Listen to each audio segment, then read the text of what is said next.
little bit last week. So first, I just want to show you what the rubric will look like. It'll be out of 50 points total. The main things I'll be looking at is the writing strategies that we'll cover today. That you have a clear conflict in there that is introduced at the beginning, goes on throughout the story, and is resolved by the end. That you have one clear one in there, that you have scenes, the length of it, and the sentence and the spacing. So let me jump into each one a little bit more. There's kind of a scale. You'll be in the top, the middle, or one of the lower ranges based on the things in here. So for writing strategies, I'm seeing that you have at least 7, and I'll go over those a little more today, that they're in there and they're done effectively, and that the logic that you're using for them and you trying to be intentional and purposeful in them, that will all be clear through today's assignment. There's a clear conflict introduced at the beginning, developed throughout, resolved by the end. For the scenes, each scene focuses on one image, so that's what we've been trying to plan, that there's just one image in each, has a thorough description, has a clear start and end. I can see how it links together with the other scenes. Those are the things I'm looking for there. The length, 750 words or more. That's the length that we're working with off of our first draft, so building on top of that. And then for the sentence, we'll go over the sentence structure a little bit more tomorrow. We're looking for varied sentence length, varied spacing and intentional spacing. So for a lot of these, it's really just that you've taken some of the strategies that we're using and you're trying them out in your writing. That's kind of what I'm looking for in the end with this narrative piece. So we'll do some more work with the rubric before you submit the final thing, but it will be available on our course page as you continue to work and develop your draft.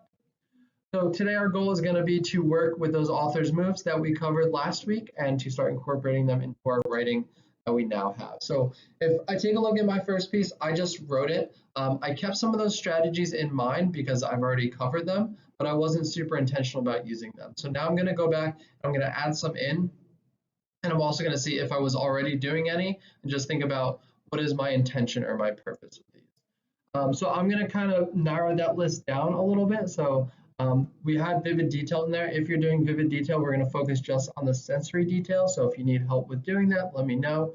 But that's including touch, sound, smell, taste. We're going to look at repetition, intentional, or different capitalization for what the normal rules are, using italics, spacing. I'll cover spacing a little bit more with sentences, but spacing will be one, and then the idea of comparison. So most of these we've covered already. If you need a little more help to use one, let me know. Or you can just kind of pick the ones that stand out to you.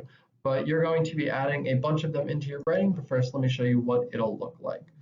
So for today's assignment, you're going to highlight all the ones that you put in, and then you're going to give an explanation as to why you did it. So I added italics in here, 2 pages, more like 2 minutes was the thought running through Aiden's head. I did that because I wanted to show the inner thoughts of Aiden. I thought that separating it from the other narration going on was important. So seeing it in the italics, you can kind of see the difference. And I thought that this gave a voice to my character. You can kind of hear like the frustration or the sarcasm in his head. It's a little bit different than the regular narration that's going on, so I get a little bit of a different voice for my character. And then I did spacing, so you can see that I put this own line, or this sentence on its own line. So I put that one out there until the next class, of course, because when I was doing my original draft, I was thinking that I wanted to have Aiden in multiple classes getting homework, but I realized that that just wasn't going to work. So I wanted to find some way to show that he's getting this homework multiple times and it's stressful for him. So I thought that this sentence accomplished that, but I also thought it needed to be on its own line to try to emphasize it and make it stand out. So that's why I put that sentence on its own line. So you're going to be doing the same thing. You're going to be putting in writing in there and trying to be intentional with it. Using this list of strategies, so you'll come back to this as you're working on the assignment. The actual assignment is to include 10 intentional writing strategies into your work. So if you have some already, you really just need to go in, highlight them, and explain them. If you don't have many of them in there, then you're going to go back and find places where you can fit it in. You're going to split it up however you want. So you have 5 different scenes. You can do 2 in each scene. You can do 10 in the first scene and none in the rest. I wouldn't actually recommend that strategy. But you're going to find places where it fits most logically into your work. You'll realize that as you're doing this, you might make other revisions. Like this is the first step back into your writing to look at what's working, what isn't, how can I make the writing better, while also considering everything else that's going on in the story. So you're going to highlight each one in that different color and then give a description for why you included it.